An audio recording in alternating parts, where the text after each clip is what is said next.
The morning sun filtered gently through the towering glass panels of Westland International Airport, casting golden stripes across the gleaming floors. Amid the bustle of businessmen in tailored suits, vacationers chasing children, and pilots striding with practiced purpose, one figure stood out, not because she demanded attention, but because her very presence drew it silently. Agatha Monroe was 82, though her presence made time feel like it bowed before her. Dressed in a deep emerald coat with silver buttons, a silk scarf tied gently beneath her chin, and her snow-white curls neatly coiffed, she moved through the airport with the kind of grace that couldn't be taught, only earned. To most, she was just another senior traveler, albeit unusually elegant. But those who looked closer might have sensed something deeper, a quiet dignity, the poise of someone who had walked through fires and emerged with the embers still glowing beneath her skin. Today, she was traveling alone, as she often did. Her destination was Clarion City, where she would give a speech at an education summit. What the world didn't know was that decades earlier, Agatha had been the driving mind behind the first scholarship fund for underserved girls in rural areas of the country. She had once been a teacher, then a principal, then a policy advisor, but titles had never meant much to her. What mattered was legacy. As she made her way to Gate 12, an older gentleman kindly offered to lift her modest carry-on into the overhead bin. She thanked him with a nod and a soft smile before stepping onto the plane, a sleek, modern model with a freshly polished interior and that unmistakable new flight scent. She handed her boarding pass to the waiting attendant. The young woman scanned it, smiled politely, and directed her toward first class. But standing just behind the attendant, observing every motion with the hawk-like intensity of someone who had built her career on order, was Evelyn Hale. Evelyn was the senior purser on this flight. Sharp, efficient, and determined to climb higher in the airline's ranks, she took her role seriously, perhaps too seriously. Her uniform was pristine, her golden nameplate gleamed under the cabin lights, and her dark hair was coiled in a flawless twist at the nape of her neck. She spotted Agatha the moment she stepped aboard. Evelyn's eyes scanned her coat, her modest shoes, and the old leather purse clutched tightly in her hand. Something about the woman didn't sit right with her, not because she was elderly or black, Evelyn would later tell herself, but because something seemed off. She wasn't used to seeing passengers like Agatha in first class. In Evelyn's mind, those seats were meant for executives, celebrities, or platinum members in power suits. Agatha didn't look the part. Before Agatha could fully step past the partition separating first class from the rest of the plane, Evelyn intercepted her. "Ma'am, can I help you?" Evelyn asked, her voice smooth but clipped. Agatha paused, her smile patient. "I believe I'm seated in 2A. Evelyn's brow furrowed slightly. "That's in first class," she said as if explaining to a confused child. "Are you sure this is the right ticket?" Without missing a beat, Agatha reached into her coat pocket and retrieved the ticket.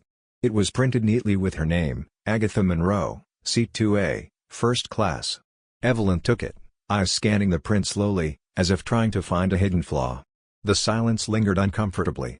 "Yes," Evelyn finally said, a smile returning to her lips, but now stiff. "Thank you."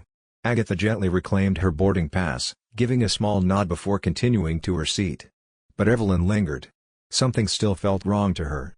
She returned to the galley and leaned toward her assistant, Maddie, a fresh recruit, bright-eyed and still believing the best in everyone. "Did you see that?" Evelyn said in a whisper. Maddie looked puzzled. "See what?" "That woman, she's in 2A. Doesn't that seem unusual to you?" Maddie frowned. "Unusual how?" Evelyn didn't answer directly. Instead, she turned away, muttering something about double-checking records. In her seat, Agatha adjusted the headrest and looked out the window, ignoring the subtle stares of other first-class passengers. She had seen that look before, the raised brows, the quick glances. It never changed. No matter how much she achieved, how many speeches she gave, how many doors she opened for others, there was always someone trying to close them on her. Still, she remained calm. She pulled out a slim hardcover book from her purse and opened it, her eyes drifting over the text while her thoughts wandered elsewhere. Meanwhile, a few rows behind, a passenger named Jonah Ramos noticed the interaction. A tech entrepreneur in his early 30s, Jonah wasn't the kind to get involved in drama, but something about the tension caught his attention. He had grown up watching his mother, also a woman of color, face 100 tiny indignities each week. This felt familiar. He quietly angled his phone and tapped the record button. Back in the galley, Evelyn tapped at the flight manifest screen. Everything was in order. Agatha Monroe had been issued a first-class ticket, paid in full. Still, Evelyn's gut wouldn't let it go. It could be a mix-up, she said aloud to herself. Maybe she was upgraded by accident. Maddie heard this and turned. Or maybe she just belongs there. Evelyn didn't respond. Instead, she adjusted her jacket and prepared to do what she told herself was just protocol. Minutes later, she approached Agatha's seat again, this time with a more forced smile.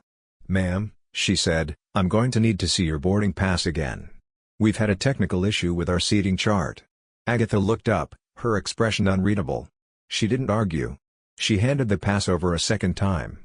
Evelyn scanned it again, slower this time, too slow. Jonah, still quietly recording from his seat, shook his head slightly. Evelyn handed the ticket back. "Thank you.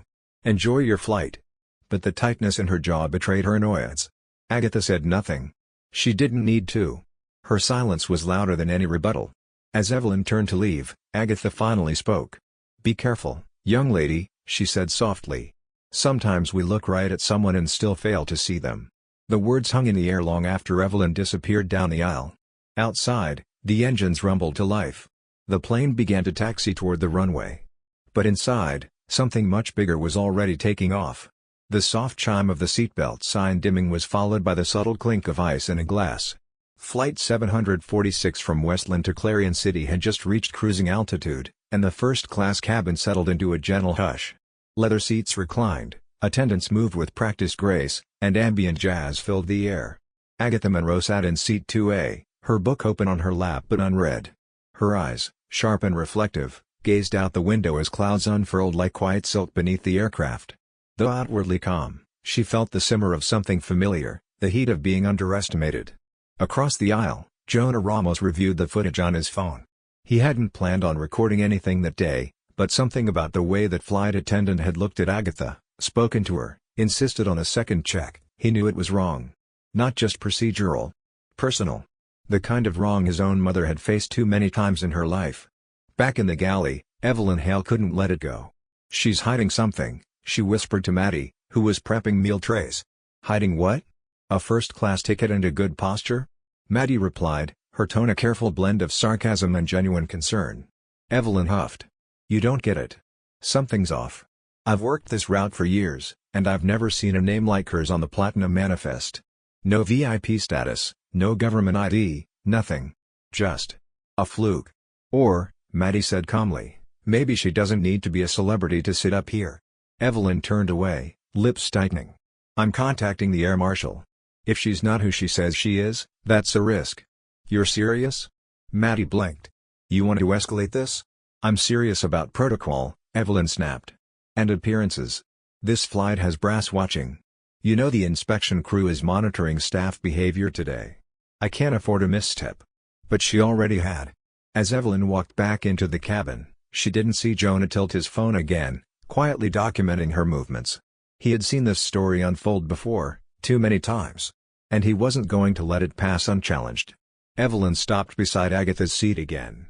"I apologize, ma'am," she said, tone flat. "But we've been asked to confirm your identity one more time. Routine security measure." Agatha didn't look surprised. She closed her book with deliberate calm and looked up. "You've seen my ticket twice. What more do you need?" Evelyn gestured vaguely. "It's standard. Just a check-in." Agatha looked past her and saw passengers beginning to shift uncomfortably. Eyes darted. Whispers buzzed. She could feel the current of discomfort spreading through the cabin like a slow leak. Without saying a word, she reached into her purse and retrieved her phone. A moment passed. Then two. She dialed. "Good morning, Warren," she said softly, once the call connected. "I'm mid-flight. There seems to be some confusion about who I am again." A pause. The cabin, tense before, now felt electrified. "Yes. If you wouldn't mind clarifying. I'll pass the phone to the young lady handling the inquiry." She held the phone out to Evelyn, who hesitated. "Who is this?" Evelyn asked cautiously. Agatha's tone didn't change. "The man who signs your paycheck." Evelyn blinked, slowly taking the phone. "Hello?" A voice boomed through the receiver, sharp and commanding. "This is Warren Monroe, acting CEO of Skyline Air. Why is my mother being interrogated mid-flight by one of my own attendants?" Evelyn's mouth opened, then closed. Her face drained of color. Mr. Monroe, I didn't know." "She didn't say." "She didn't need to say," Warren's voice thundered. "Her name is on the manifest. You've had 2 chances to do your job properly. You failed both. You will apologize now." Evelyn turned, her hands trembling. "Mrs. Monroe. I'm so sorry. Truly. I had no idea." Agatha took the phone back and ended the call with one graceful swipe. Her gaze didn't soften. "You assumed." Evelyn's lips parted, but no words came. Across the aisle, Jonah caught Agatha's eye and gave her a small nod, quiet support. She acknowledged it with the faintest lift of her chin before turning back to her seat. The cabin shifted. A new energy. A shared realization. Agatha reopened her book and resumed reading, her hands steady, her eyes calm. But she wasn't reading. Not really. She was calculating. She had weathered storms far worse than this. What mattered now wasn't just dignity, it was precedent. This moment would ripple outward.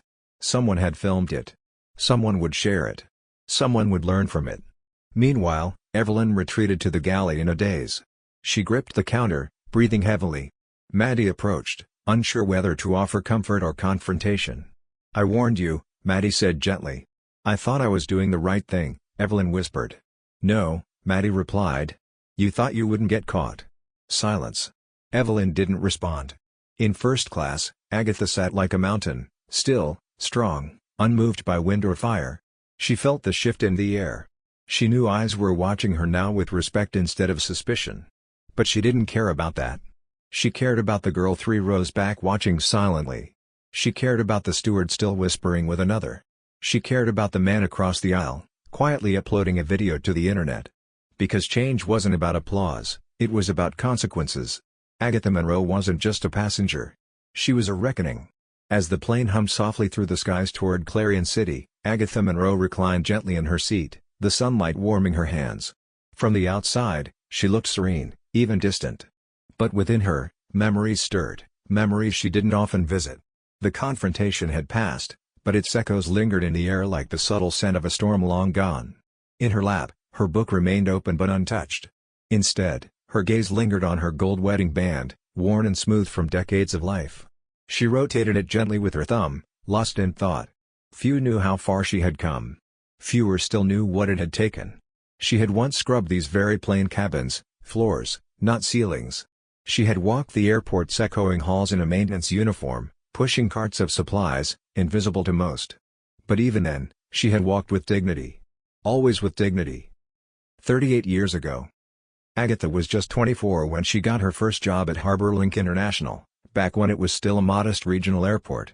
With her mother gone and her younger brother in school, Agatha had taken on 2 jobs, day shifts in a diner, night shifts cleaning the airport, to make ends meet and, if she could manage it, finish her teaching degree.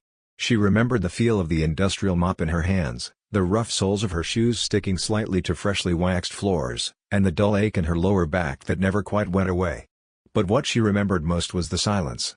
How people would walk by her without seeing her, how conversations would carry on right over her bowed head. Except one man. Late one evening, as she cleaned the VIP lounge, a place she wasn't technically allowed to enter until after hours, she overheard a heated conversation. A man in an expensive suit was pacing back and forth, clearly irate. His assistant sat nearby, looking helpless. "I don't care about excuses," the man said, his voice loud and urgent. "If this flight doesn't connect, we lose the deal. That's a $6 million partnership gone." Agatha had paused her mopping. She should have kept her head down. But something told her not to. "Excuse me," she had said softly. The man turned, startled. "What?" "I know I'm not supposed to interrupt, sir," she said, nerves fluttering in her chest. "But I've worked here a while and I think I can help." He narrowed his eyes. "Help how?" She explained her idea, a workaround through an underused connecting gate, often staffed late into the night. If they rerouted the passengers through it manually, bypassing the standard approval time, the flight could still make its connection. It was a gamble, but a calculated one. The man stared at her. Then something unexpected happened. He smiled. "That's actually brilliant." That man was Warren Monroe, at the time a mid-level logistics executive for a fledgling airline. 2 years later, they were married. 10 years after that, they were building an airline together, Monroe Skyways, which later merged into Skyline Air. But Agatha had never forgotten where she came from. Not when she became COO. Not when she stepped down years later to focus on education. And certainly not now. Present day. In the cockpit, the pilots murmured over instruments. The flight was smooth. Routine. But in the galley, turbulence brewed. Evelyn Hale sat perched on a narrow crew bench, her elbows on her knees, her head bowed. Shame churned in her chest like motion sickness. Maddie passed her a glass of water without a word. "I was just trying to maintain order," Evelyn muttered. "No, you were trying to control what you didn't understand," Maddie replied gently. "And you ended up losing control of yourself." Evelyn didn't reply. But she didn't argue either. Further down the cabin, Jonah Ramos' video had already gone live. By the time the plane crossed over Clarion's coastal skyline, the post had accumulated over 40,000 views. The caption reads simply, "When respect is optional, dignity becomes resistance. #Flight 746 #Agatha Monroe." In the seat beside him, an older couple leaned over and whispered, "Is that her?" nodding discreetly toward Agatha. She heard them. She always heard them. She didn't flinch. In Skyline Air's glass-paneled executive tower, a man named Eric Langley was reading the viral post in his office. Langley, a senior advisor to the board, had always admired Warren Monroe's leadership but had clashed with him politically in recent years.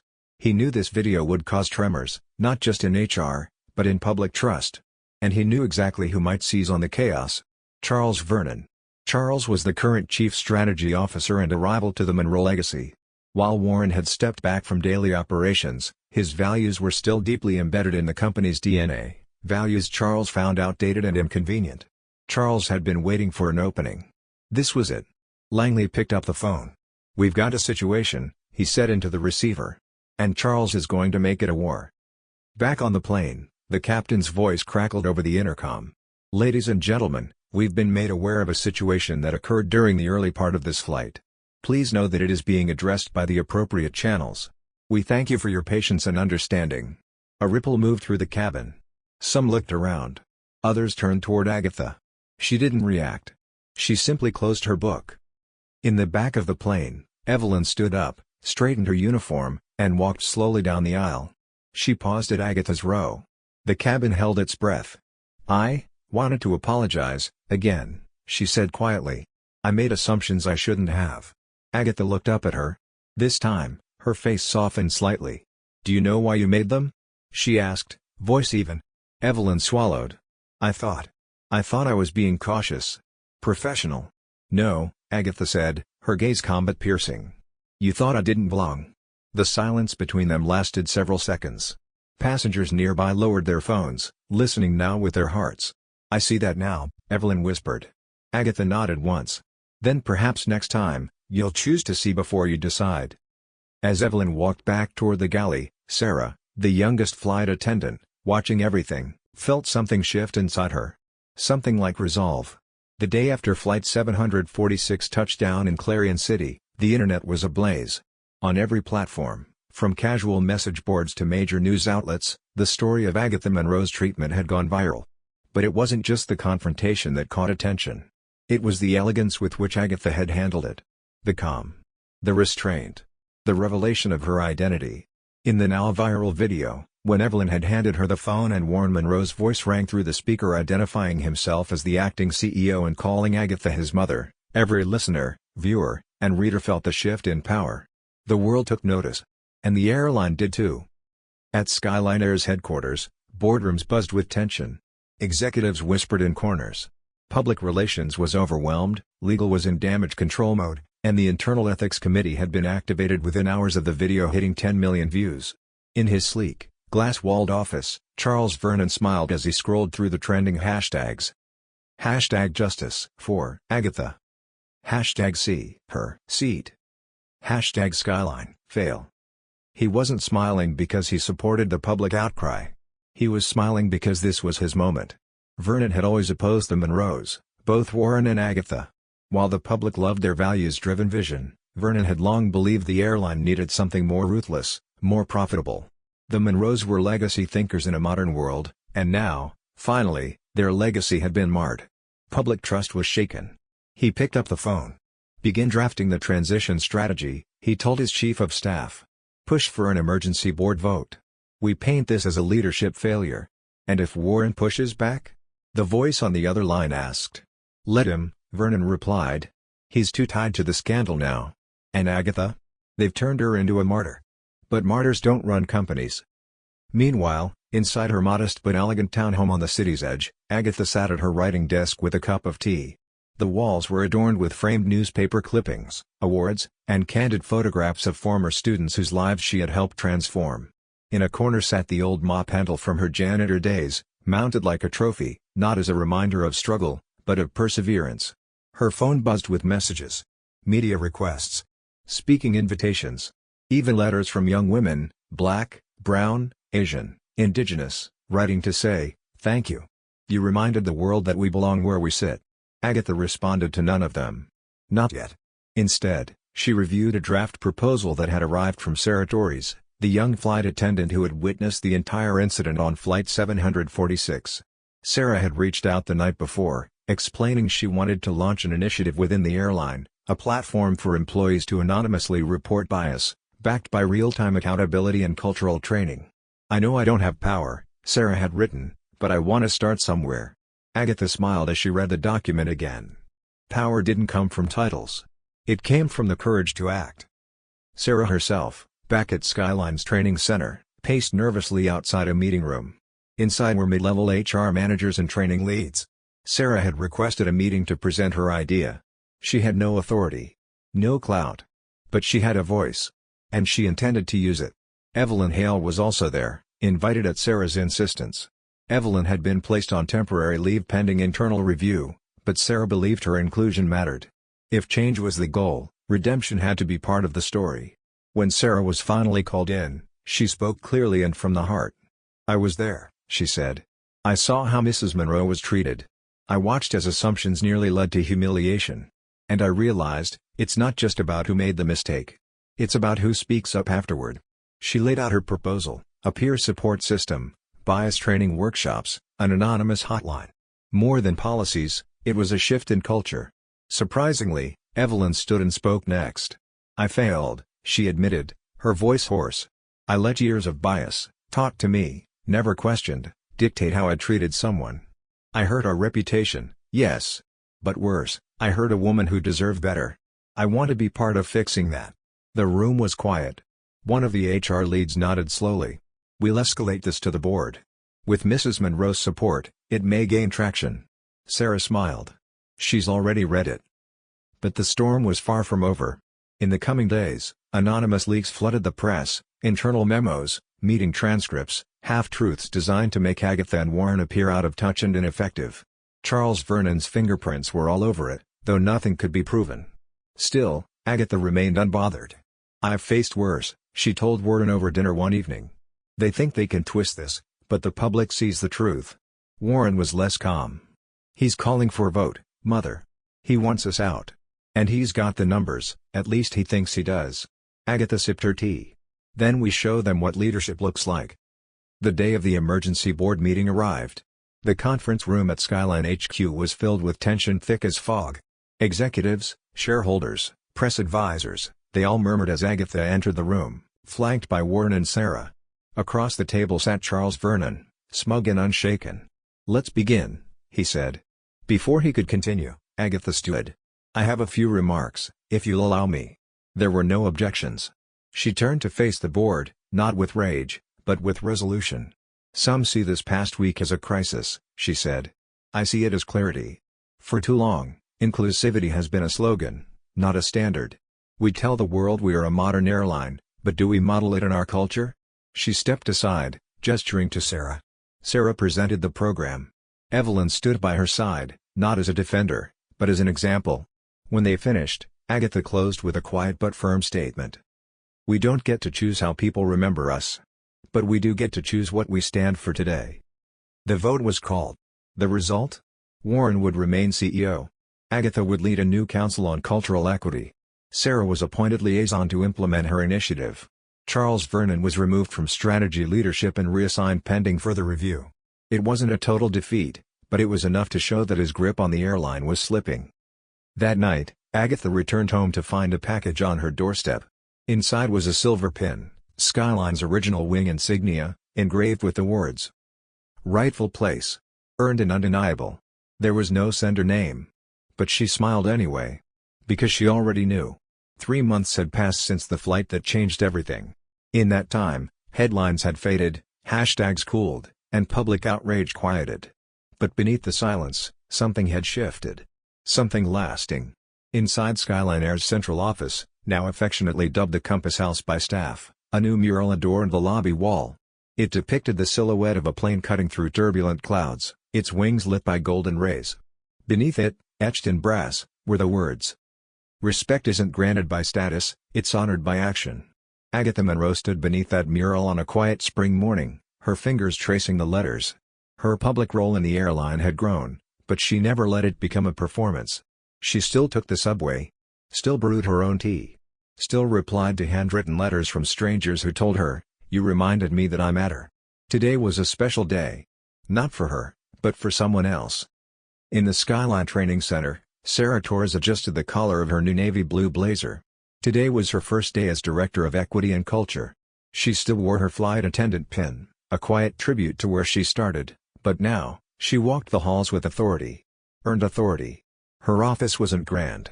A modest corner room with a plant by the window and a corkboard filled with quotes from mentors and friends. At the center of the board was a photo taken 3 months earlier, Agatha, Sarah, and Evelyn, standing side by side after the boardroom vote. Evelyn had returned, not as a senior purser, but as a trainee again. Voluntarily. She insisted on relearning the job from the ground up, bias training, mentorship, and humility included. It hadn't been easy for her. But real change never was. At that very moment, Evelyn stood in the aisle of Flight 882, holding the intercom with steadier hands than she had months before. "Good afternoon, passengers," she said. "We thank you for flying with Skyline Air. Our crew is here to serve you with care, professionalism, and respect." She felt the words this time. They weren't recited. They were lived. Elsewhere, in a private conference room at the National Aviation Summit, Agatha stepped up to the podium. The room was full, executives from across the industry, government officials, corporate heads, and grassroots advocates. She wore no makeup, no lapel pin. Just her voice. "Ladies and gentlemen," she began, "I was once mistaken for a passenger who didn't belong." A quiet ripple of recognition moved through the audience. And that's not new. Not to me. Not to countless others who have walked into rooms, sat in boardrooms, or boarded flights only to be asked, "Are you sure you're supposed to be here?" She paused, her gaze sweeping across the room. "But I'm here to tell you, the sky belongs to all of us. And if you build an airline, a company, a country, that excludes, whether intentionally or by neglect, you're not failing people like me. You're failing yourselves." The applause was thunderous. Back at Skyline HQ, a new initiative launched under Sarah's guidance. Project Waypoint. A mentorship program pairing senior leaders with rising talent from marginalized communities across the company, from pilots to engineers, logistics officers to customer support. In its first month, over 200 employees signed up. Even shareholders, once skeptical, began to see the results. Employee satisfaction surged. Customer reviews praised the cultural shift. And the airline's image had never been stronger. But it wasn't about image anymore. It was about impact. Agatha returned to her office one afternoon to find a stack of letters. Not emails, letters. From students, single parents, retirees, teachers, even rival airlines. One envelope stood out. No name on the front. Inside, a handwritten note. "I watched your story from a hospital bed. My daughter sent me the video. I'd spent a lifetime thinking I wasn't worthy of my seat, until I saw you in yours. Thank you." D. Agatha folded the letter carefully and placed it in her drawer. She had a whole collection now. Hundreds of them. Not souvenirs, but fuel. Weeks later, Charles Vernon attempted to reclaim control through a shareholder loophole, proposing massive restructuring that would cut non-essential programs, including Sarah's department. It failed. Spectacularly. Not because of Agatha. She didn't attend that meeting. Not even because of Warren, though he gave a rousing defense. It failed because employees, hundreds of them, signed a collective letter. Pilots, janitors, engineers, managers. All of them demanded that the airline stay the course. One line from the letter made national headlines. "We finally feel seen. We're not going back to the shadows." Charles resigned quietly the following week. 1 year later, Agatha stood at the gate of Flight 1000, a new flagship route between Clarion City and Johannesburg. It was the first Skyline flight operated entirely by a diverse flight crew. The pilot, Captain Dina Obasanya, walked beside her with pride in her step. As the passengers boarded, Sarah handed Agatha a small velvet box. "What's this?" Agatha asked. "Something from the team," Sarah replied. Inside was a delicate silver brooch, crafted like wings, but inlaid with miniature stones. Not diamonds. Something rarer, fragments of polished sky blue glass from the very plane Agatha had flown on the day of the incident. Recycled. Repurposed. Reclaimed. Engraved beneath it. "For the woman who showed us the sky." Agatha's voice caught for a moment. But she recovered with a nod. "I never asked for any of this," she said softly. "And that's why you deserve it," Sarah replied. That night, after the celebration dinner and speeches, Agatha and Warren sat on the back porch of their home, gazing up at the stars. "Do you think it's enough?" Warren asked quietly. Agatha smiled, watching a plane blink its red and white lights across the night sky. "It's never enough," she replied. "But it's the beginning." Warren placed his hand gently over hers. "For the next generation," he whispered. Agatha nodded. "For every seat they were told they couldn't have. For every room they were asked to leave. For every gate that was closed to them." She looked up again. "We'll leave the door open,"